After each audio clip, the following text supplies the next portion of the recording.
welcome to you wherever you are in the world this evening. I'm Susanna McClintock. I'm the Investment Director at Sustainable Ventures, and I will be hosting you through this evening's event. This is our final investor event of the year. It's actually in lieu of our usual Christmas party. The irony of holding this on the first night of the new rules in London is not lost on me. We always look forward to hosting investors and companies in our workspace, and it's a great sadness to us this year that we're not able to do that, but we have been very happy to run a series of both meet the portfolio companies and meet the team, investment team events through this autumn. I think we've had a total of 17 portfolio companies join us throughout the course of this event series, and it's been very nice to do that.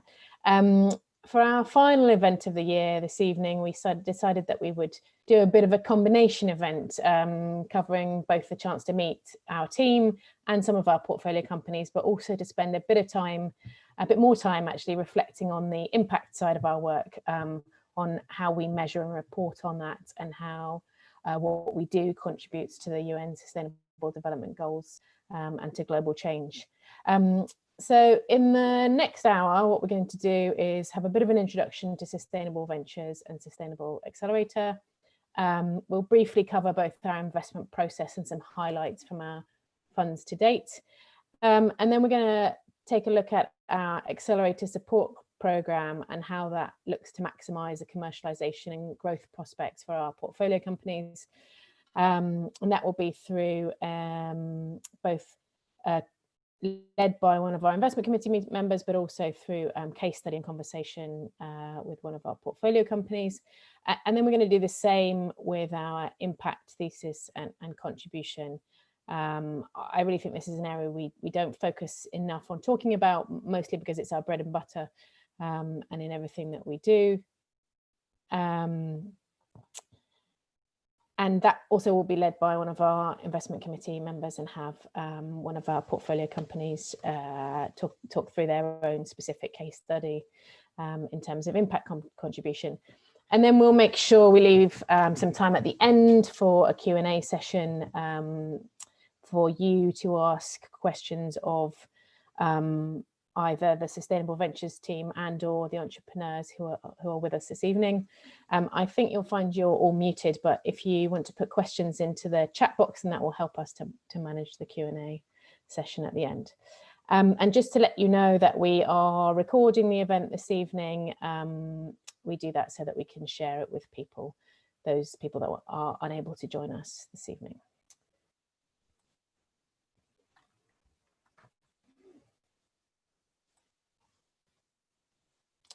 So to introduce Sustainable Ventures, our vision is a world in which climate change and resource scarcity are addressed through commercial solutions.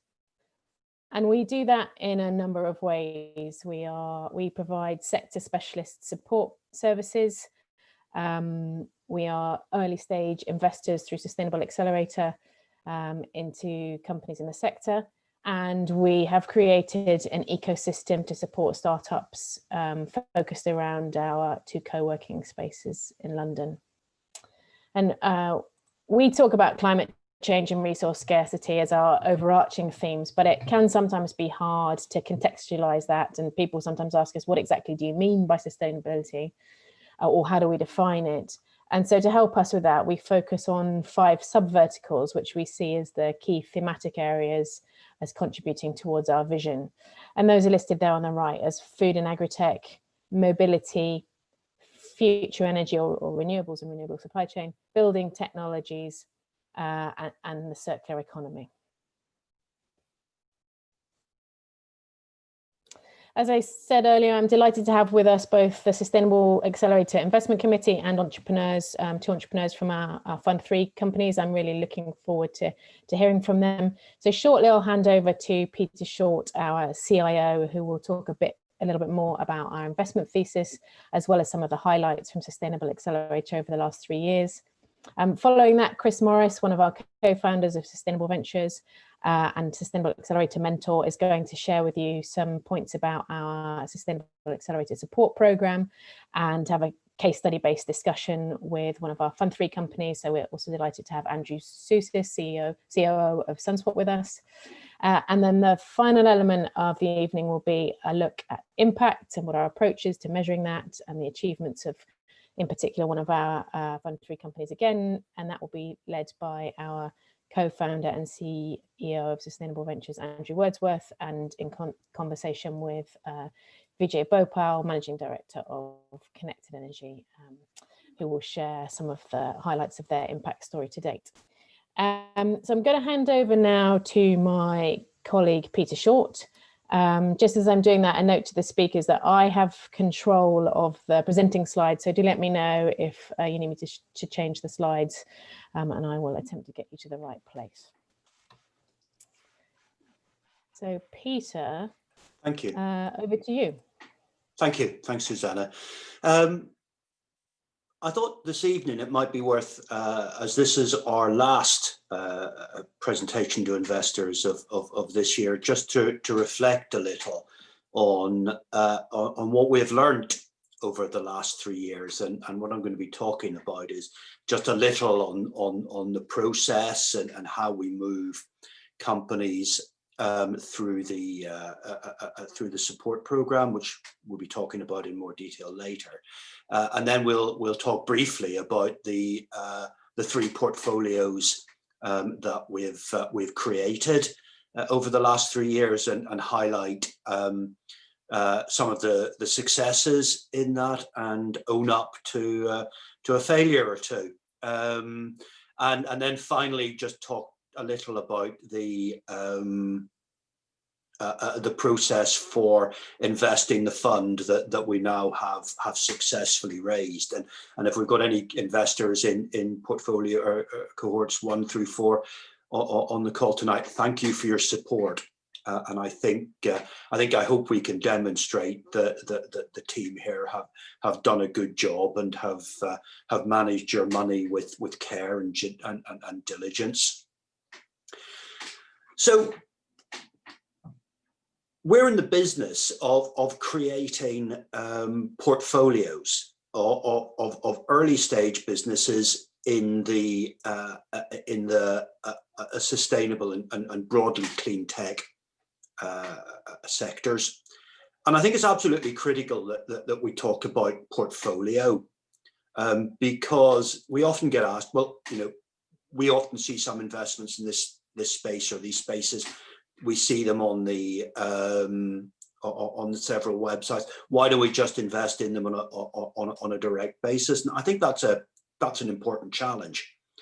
And we feel that the creation of a portfolio, classically, if you go back to your business school days, it tells you that it diversifies risk, which it does. It also enables you to build quite in-depth expertise, and equally, and I think perhaps of greater importance, it enables you to get a sense of what the true value of a business is, and to effectively negotiate on the behalf of our investors to get a good and appropriate price for the entry into the investment case. And I think that's quite important, because I think that's somewhere where I feel quite strongly that the team here and our experience that we can bring builds value for our investors. And it's also worth noting, that we have a sort of an investment objective in our own minds, which we sort of use as a bit of a template when we're looking at the entry pricing of any deal. Is we say to ourselves 2 things. 1, can we reasonably expect to double or triple the value of this investment in the time horizon of our Accelerator program or thereabouts? And secondly, is there a clear and credible funding ladder so that our businesses, and we're often the first professional or I was going to say institutional investor, but you know what I mean, into these cases, and we've got to be able to say there's somebody else out there who we know and could probably identify at point of investment who's going to be the next round investor on this. And if we achieve a certain set of KPIs and milestones, we will get that investment and we will build value for our investors. And I hope in the next slide we'll demonstrate that we have done that. So key to this is de-risking the individual investments. And we do that through a structured and I think increasingly effective program of support. And Chris and Andrew are going to touch on that later in the presentation, so I'll not dwell on that. But we believe that we bring a lot of value to the businesses that we invest in. It's not just money. Money is a non-differentiated thing. It's useful, but we think for an early stage business, the access to networks and support and skills and experience that we can bring is critical. And it's worth noting, I mean, one of the investments in our current portfolio, one we made quite recently, through bringing in some support from our Accelerator program, we've got them a six-figure sum back on their R&D tax credits by revisiting some of their applications. Really important to that company and very valuable for us. I've always also mentioned that the importance of deal flow and diversification. When we look at the next slide, it's clear that we invest in a range of businesses. To be honest, do we always? We really don't know which sector is going to be the winner. Sometimes which business is going to deliver on its promises.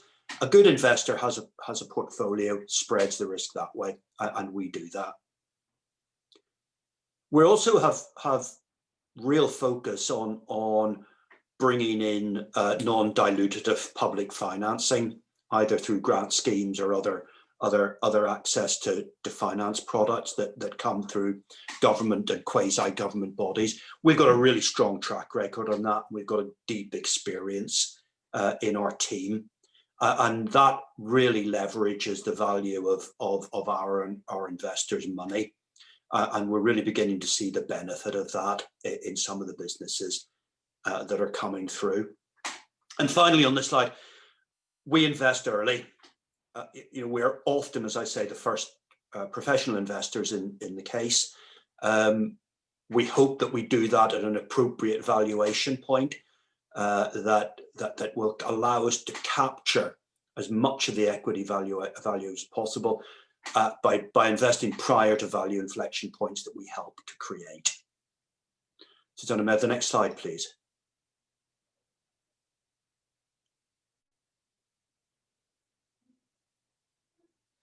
Next slide. Oh, thank you. This is the companies in our three portfolios to date. We've made 23 investments. We were really delighted last week that we made the final investment into cohort number 3. It's always a real target of ours to always have sort of allocated the money before going on and raising the follow fund. We've done that.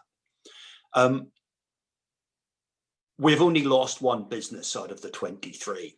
And that's Autotrip, which failed on us last year. The disappointment, but I've got to say, having been in the early stage investing space for a very long time, I'm quite pleased with that track record. I'm always tempted to say that if you're not losing more businesses than that, you're not taking enough risk. But I got to say, I think we do take quite a lot of risk. It's just I think we manage it quite well. We've invested 2.7 million into 23 investments. I think the really big figure is that since October 2017, these businesses have raised an additional £26 million of further money. Many of them are now on to second or third fundraising rounds. It's easier to point to the successes in cohort 1, but companies like Rovco, Drygo, Good Club have all raised material sums of money, well into 7 figures, and those investors who have followed us in the early days can see that they're getting the opportunities to follow their money through preemption. But we're beginning to see a similar follow-on funding opportunities. Cohort 2's made a number of follow-ons, again at valuation uplifts, and I'd mentioned there Senin, Zygo, good businesses, and we're also beginning to see that now in portfolio 3. Can I move on now, please, to the next slide? Thanks. So, thanking you for your support. We're now at slightly over 960,000, so we'll be closing this round in the next few days. We've already started the due diligence and the deal flow generation for this new cohort. We've had a sort of a pitch day. The investment committee has reviewed, gosh, must be 10 or 15 cases so far, and there's some really good stuff in it. I think we're particularly excited. So we're already working to deploy the money that we've raised over the last few weeks. I think it's going to be a good. I think it's going to be a good vintage. I'm looking forward to it, and I think it's going to be very exciting. We hope to have our first portfolio investments made in Q1 of next year, and at the same time we'll be starting the Accelerator support program. Now, I'll probably massively overrun my time allocation, so at this point I'll hand over to my colleague Chris to talk about the Sustainable Accelerator in more detail. Thank you. Thank you very much, Peter. As Susanna mentioned earlier, my name is Chris Morris. I'm one of the 2 managing partners of Sustainable Ventures and a member of the Sustainable Accelerator Investment Committee. And I'm going to tell you now a little bit about our Accelerator support program before handing over to one of our portfolio companies from Fund 3, SunSwap, so they can tell you a little about their experience firsthand. I think it's fair to say that the support component of Accelerator programs in general is often viewed with a degree of skepticism by the companies involved.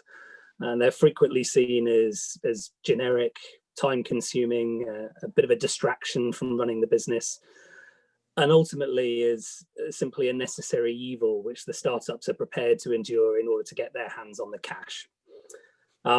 And clearly that doesn't make any sense.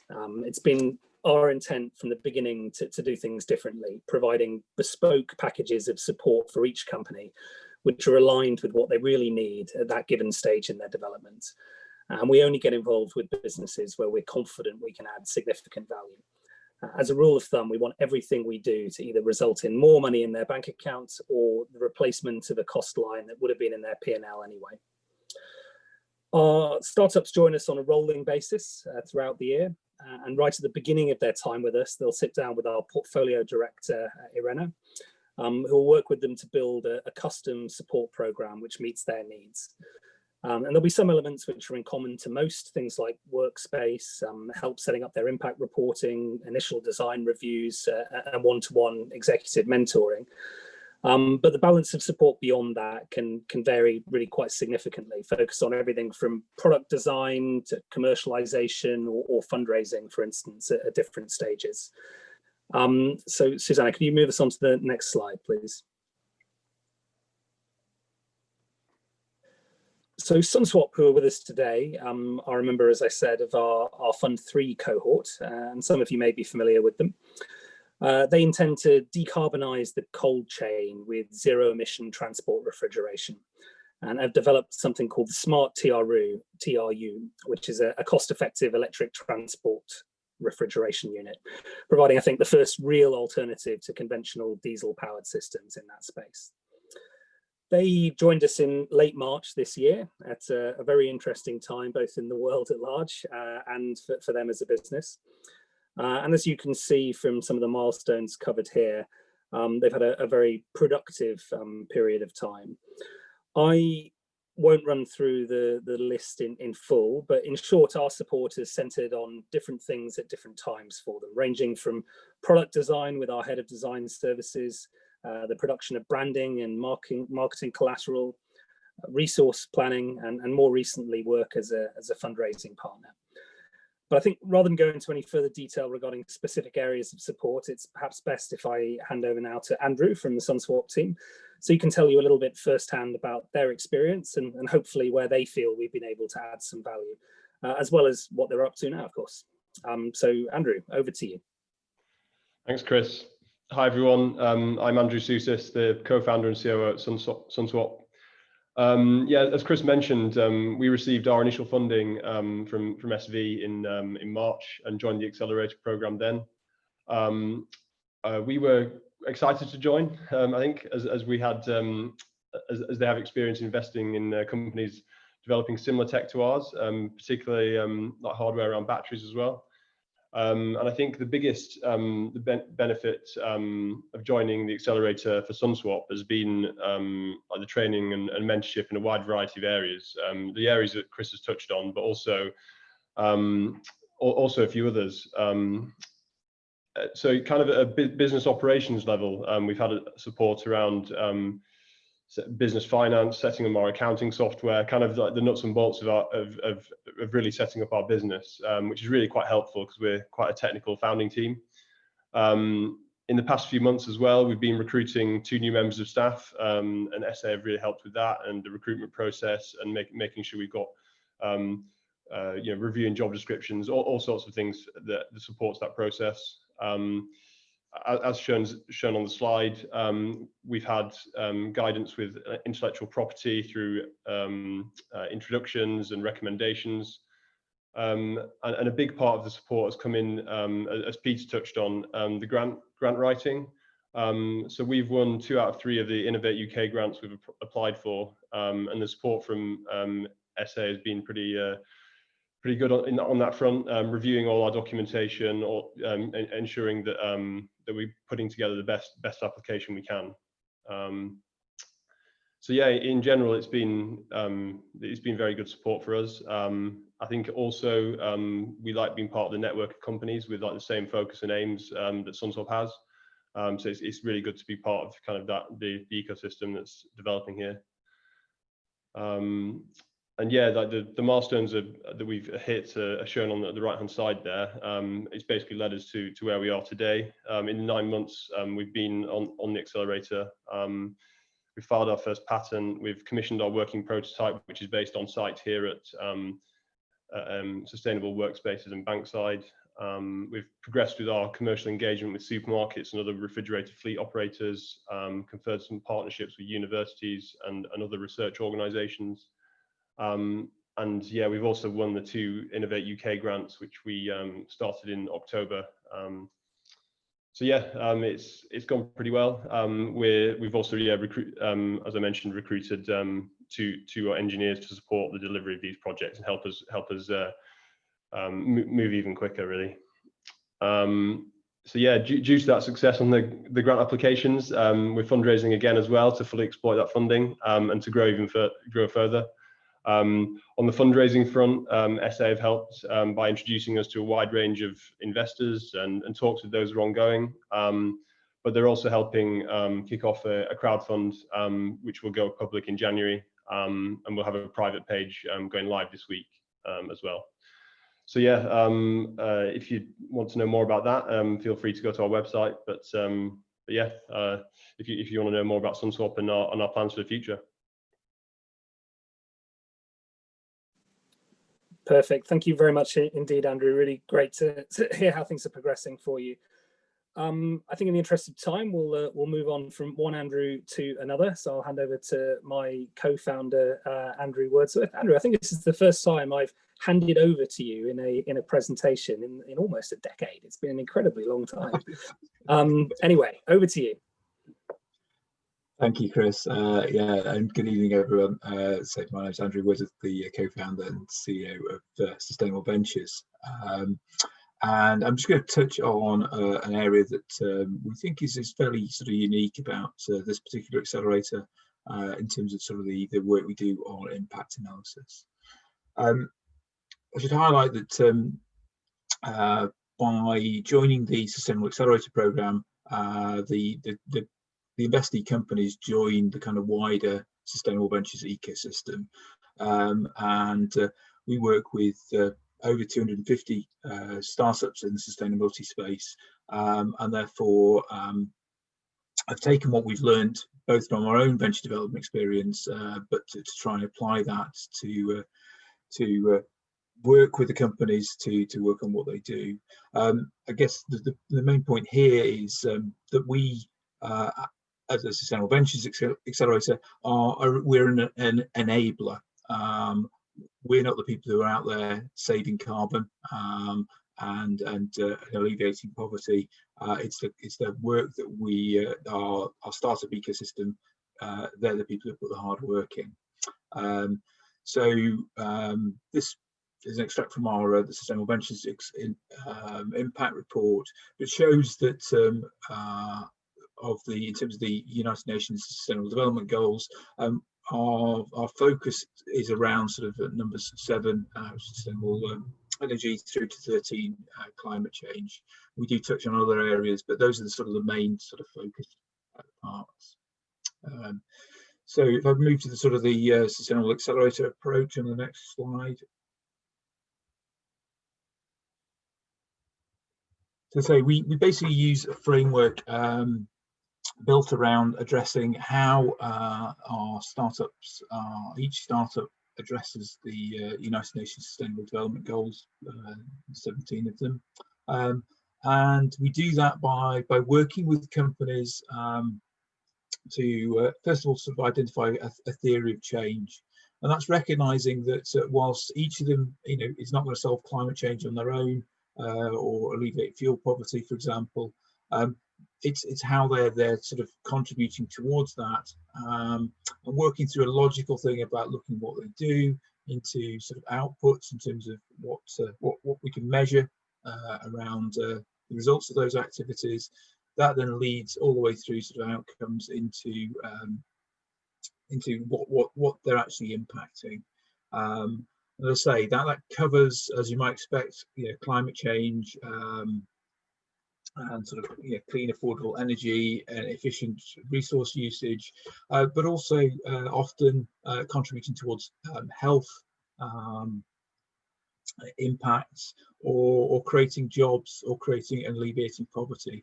And come back to what Peter says, when we're looking and sort of screening companies in terms of forming that portfolio, that's almost a precursor. We don't, if a company is not contributing to 2 or 3 of the SDGs, it's not going to pass our test in terms of the focus areas we work on. So yeah, that's the approach. And what we do is work with each company in the accelerator to help them develop that approach, as much as anything to help them understand how they can increase that impact without sacrificing their commercial potential. But equally, an important part of that is increasing how they communicate that, and particularly to investors. So it's quite an increasing number of investors are looking for that, for what you're doing beyond just the commercial side, and being able to communicate that very clearly. We like to think we get a reasonably best-in-class way, particularly for early stage companies that can't afford to spend large amounts of money on consultants, to be able to communicate that in a very clear way to those stakeholders. So just very briefly, just run through, these are the first fund cohort, and as you can see, there's a wide range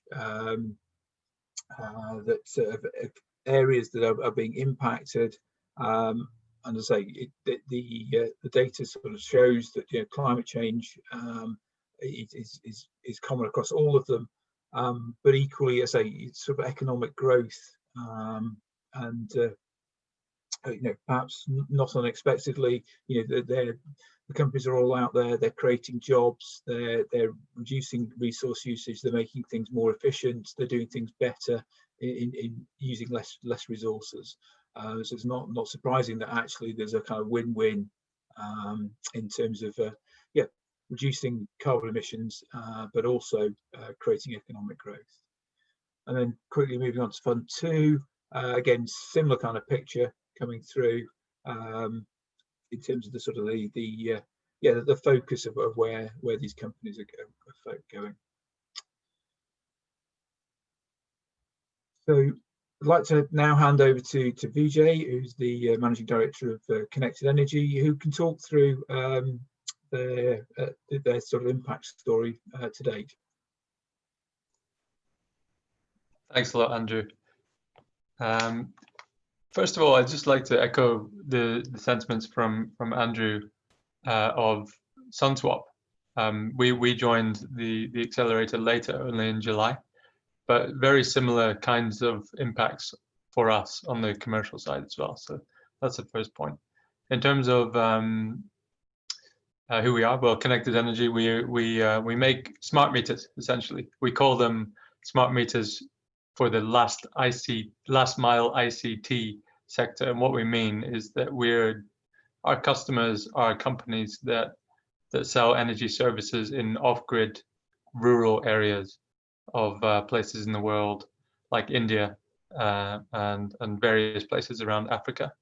So it really is last mile provision of services. And we make smart meters for biogas, for clean cooking, and also for electricity provision as well. So clearly it's a sector that that has the potential to make a huge impact. There's a massive problem out there, which is energy poverty. There are still 800 million people that live without electricity connections, and there's almost 3 billion, believe it or not, that don't cook with clean and safe fuels. So the problem is massive, and the impact that we're trying to have is through a business-to-business proposition where we are digitizing and tooling up local businesses through usage of smart meters. So that is the business in a nutshell. And we were really pleased with discussions with Sustainable Ventures early on, because it was clear that their impact thesis chimed with what we're trying to do. And latterly, we realized that Irena, who is the portfolio director, knows a lot about the market that we're in, actually. So it's been hugely helpful. Where we're at the moment is that we have 2 products. One's already in the market. One's going into the market for real in January. It's our electricity meter that's in the market already, and we've sold around 1,000 units of that over the last few months. Our second product, which is our biogas meter, is, as I said, going to be launched in January, and we've got quite a few pilots already arranged for that in quite a few different countries, Indonesia and India in Asia, and then countries in East Africa and West Africa. In terms of climate change, well, biogas is a very useful technology for carbon emissions abatement, because it reduces methane emissions, and methane is a very potent greenhouse gas. So we estimate, on average, that every biogas digester that is sold, and we're contributing to that, reduces about a ton of CO2 equivalent per year. So it's not trivial, even though the types of systems that we're working with tend to be quite small. Next slide, please. So our customers are distributors, businesses themselves, and their impact is on their customers, which tend to be rural families. And the main SDG that we have an impact on is SDG 7, which is all about safe and affordable clean energy for all. So we have quite an obvious connection with that SDG, and we think it's a very important one, because it itself has knock-on effects on the other SDGs.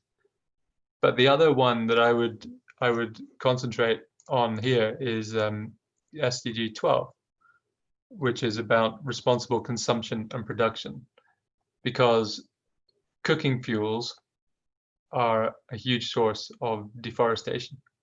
especially in East Africa, this has become a really acute problem where charcoal use is very prevalent, has become prevalent, and that leads to serious deforestation issues. So biogas, the technology that we espouse, is a way of just avoiding deforestation. So that pertains to SDG 12. We do impact some of the other SDGs as well. I won't go too much into detail on that, but happy to answer any questions on that afterwards. I think that's all from me. Brilliant. No, thank you for that. And whilst we do invest into companies that are addressing challenges in the developing world, a number of companies are also addressing similar challenges. Sort of fuel poverty in UK, in the UK population as well. So it's a wide range of impacts that we're seeing. So with that, I'll hand back to Susanna, and hopefully we can pick up some Q&A. Yes, thank you, Andrew, and thanks to everybody who spoke through those slides and very efficiently and effectively moved through them. I think we felt we'd perhaps bitten off more than we could chew by having quite so many speakers, but it seemed to go quite smoothly. I'm going to stop sharing now and move into the kind of Q&A portion of the evening. Thank you very much. Some people have already popped questions into the chat box, which I'm going to field out to willing or unwilling commentators, depending on how they feel. But please do pop any other questions into the chat box so that we can get through them. So I'm going to try to go through them in the order that they came in. So the first one was from Manoj. It's a question around value inflection and valuations. What do you consider as a value inflection point, and when you inject cash for the first time, what valuations are you typically looking for? Well, who better to answer that than our CIO, Peter Short? I'm not even going to ask for permission. I have put you on the spot. Okay. Mr. Short, yeah, I would you please comment? I thought I'd get lumbered with that one. I mean, all I can do is tell you about what we have done. Because I can give you all sorts of theory if you like, but we've invested at pre-money valuations, I think in the range of about 575,000 up to about 2.2, 2.1, which I think sort of intuitively seems a bit toppy to me, but I don't know why I did that.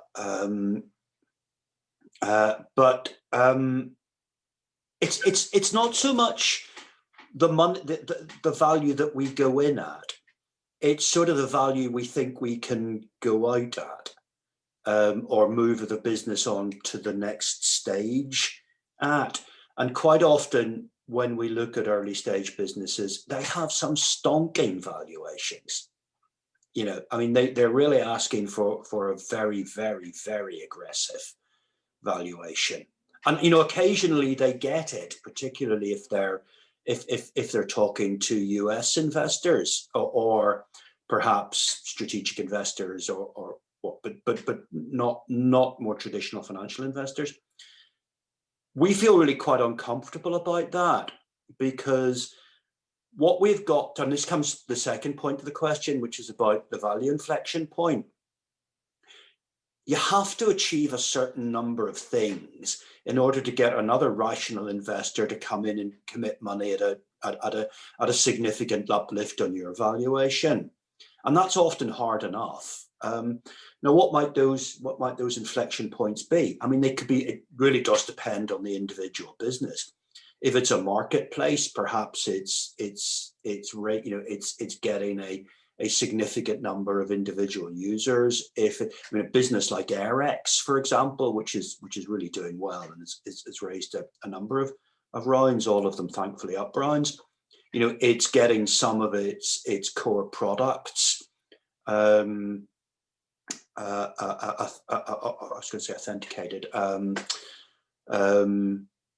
forgotten the word. old age, but become accepted for use by whatever authority or ever it's required. So, or maybe it's just simply getting a certain value, a certain sales level on, for example, in some of our software businesses. It's just getting a 250, 300, 400, 500,000 of recurring contract revenue. Depends, but the point is we've got to see that that step ladder, and it's got to be credible with our experience. Thanks. Thanks, Peter. Next comments and questions are from Nishant Agarwal. Nishant, as he has said in his comments, has been a long-standing supporter of sustainable ventures, but also I would say very active. Nishant and I have had over the last few years many conversations on the Investor Forum. He's asked us challenging questions and we've enjoyed responding to them. So thank you for those kind comments about how you have been impressed by funds 2 and 3 that you're invested in, and that you've been sharing that. And then there's a question regarding the impact assessment. So we like the impact story for Fund 1 and Fund 2. Do you have a similar impact story for Fund 3 ready?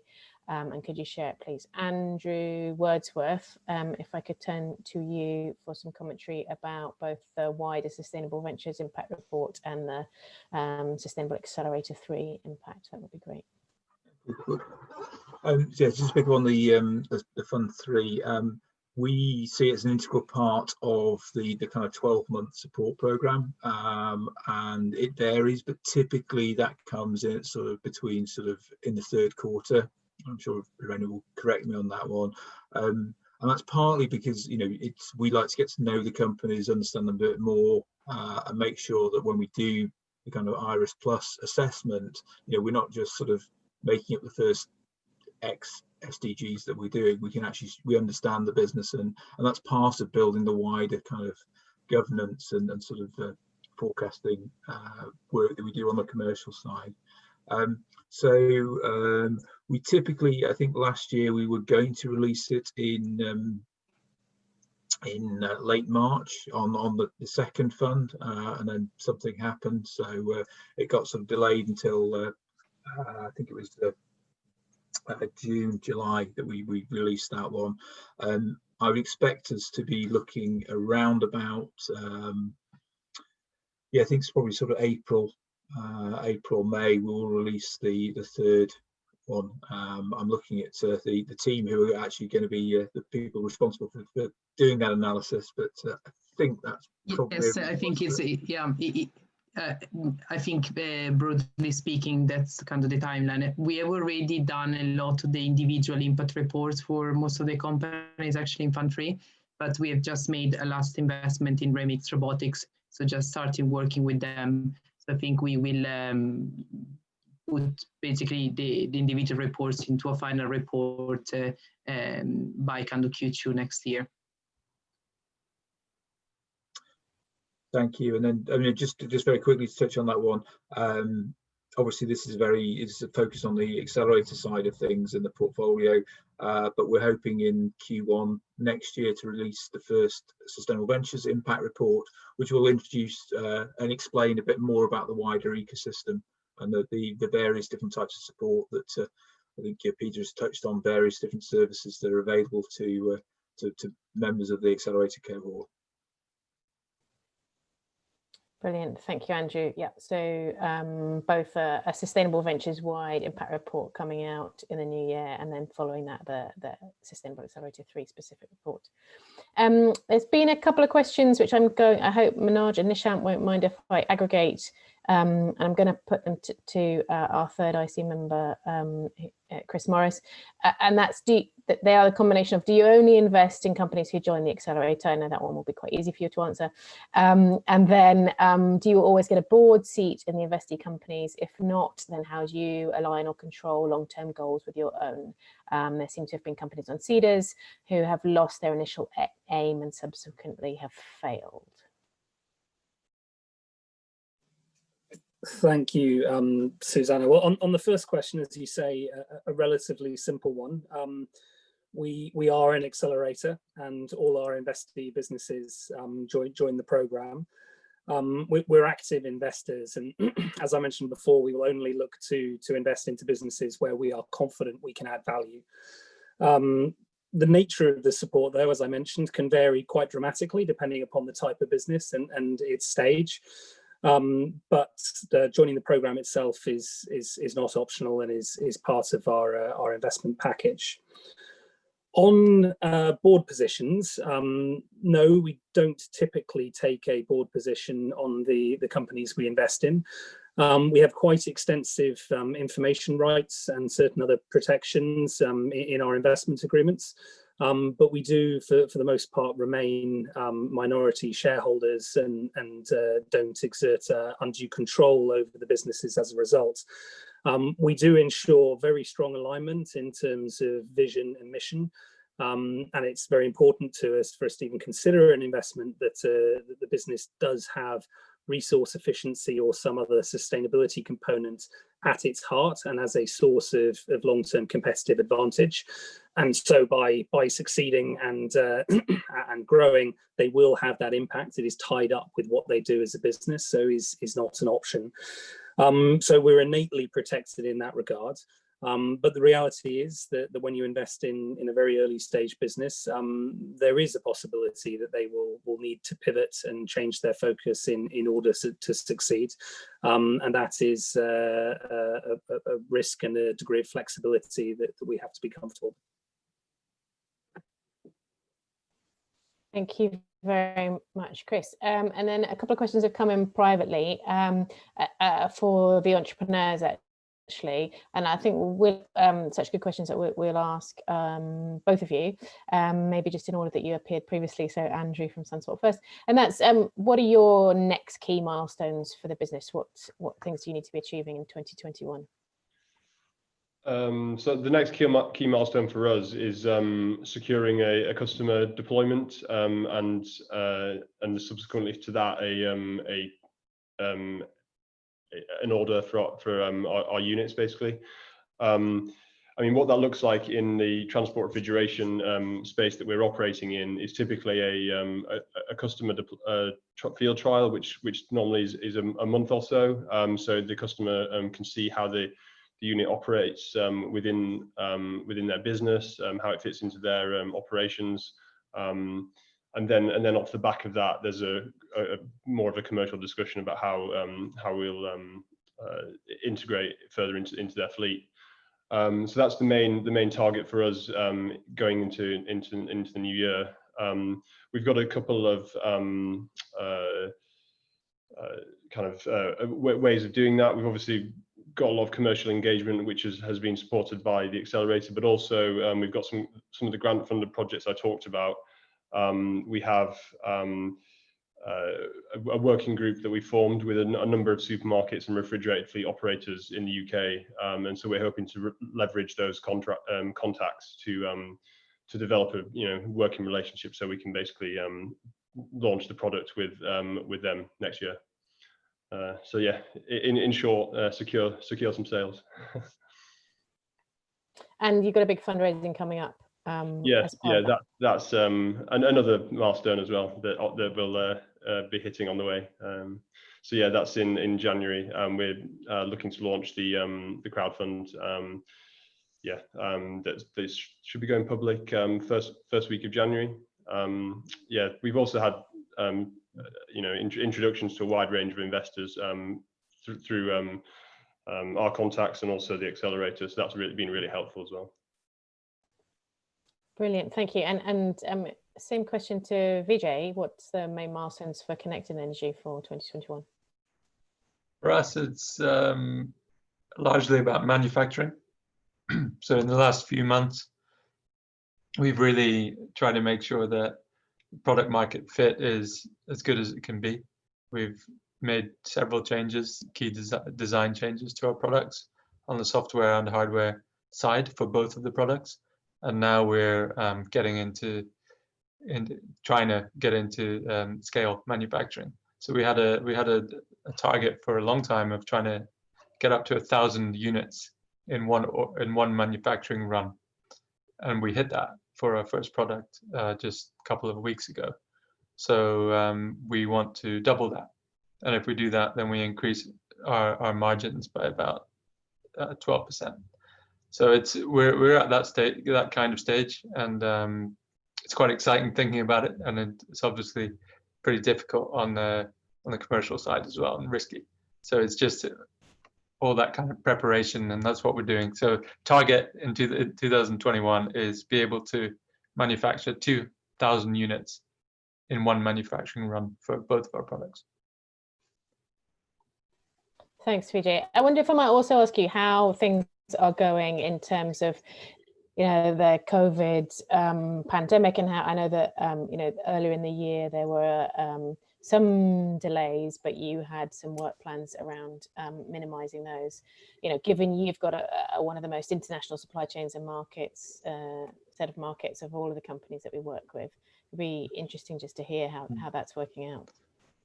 Well, it's been a funny one because whilst every country, sorry, has taken a different approach to this pandemic, and whilst we've been cooped up, and I personally have been working on my kitchen table for 9 months, a lot of our partners, distributors, customers have been more or less going around as normal. India had a strict lockdown, and that's what made things difficult for us in, you know, right up until August.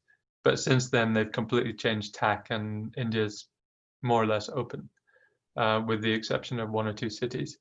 And two of our distributors and a lot of our customers are in Africa, and most African countries are doing just fine.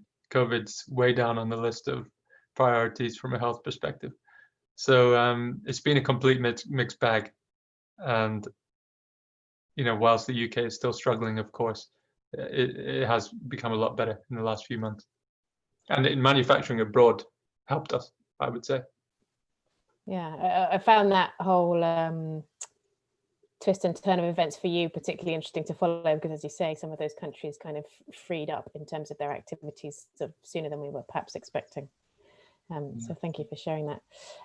We had a question from Ryan, which I think we'll put back to Peter. How does the £1 million target compare to previous rounds? Are you concerned with the capacity to generate good returns if the target raise is larger than previous rounds? Peter, are you able to answer that for us? I am able to answer that question. I've unmuted myself. £1 million is a good number for us, and I think it's about where we got to last year, and it enables us to do 8 sensibly sized investments, and sort of it's a figure I'm very happy with. And in fact, I think if it went up more than, say, I don't know, 1.2 million, I think we might be, our model works on doing around 125,000 investments per cohort. And, you know, I think we'd be slightly changing our business model if we got more than that, though. So $1 million's a really good number. And I hope we'll sort of get there and maybe just slightly over, but it works well for us. Brilliant, thanks, Peter. I know Andrew Wordsworth, you also wanted to make a comment on that. Yeah, and I think certainly in terms of if you think about sort of, I think it's a question of, are there enough quality deals out there? And one of the other areas in sustainable ventures is we sort of refer to as pioneers, which is around, well, we work with a number of public sector bodies, including the Greater London Authority and European Climate Kick, who pay us to provide support to very early stage companies. And over the last year, we worked on the sort of core Better Futures programme. Fortunately, the Mayor has stepped in and provided funding to double the size of that. We were full this time last year. We've doubled the size of that particular programme, and it's full again. And I think just looking out into the kind of the university network and the innovation network, we're seeing a lot more businesses being started. We're seeing a lot of materials, for example, one sector, sort of chemistry, biochemistry, a lot of very clever PhD students coming up with very novel solutions. So we're moving away from, replacing, plastic straws with bamboo straws, moving more towards the more sort of fundamental, and that's just one sort of circular economy sector. So we're certainly seeing a continuing ramp up in deal flow, and as Peter said, we're already looking at some really exciting businesses in the early stage pipeline, and I don't think we'll have any danger in filling those 8 slots fairly quickly with some very high quality and very well priced companies. Andrew, whilst I've still got you, I'm just going to sneak in one last question that Nishant has asked. Why do we not launch funds every 6 months instead of annually? It would give more investment opportunity for investors. Watch this space. I could comment on my grey hair, but I don't think that's the right answer. I mean, in some ways, I think we've found that the annual cycle of kind of 3 months to raise money, with probably a couple of months of prep before that, and sourcing good deals through concurrently with the fundraise and then deploying cash has worked quite well. I think if we were to increase the cadence of the accelerator, we would just have to kind of have a little bit of a reshuffle and think about how we align some of the other activities to match up with that. But yeah, it's not outside of the realms of possibility. And it's, thank you Nishant for saying that you'd like more opportunities to invest.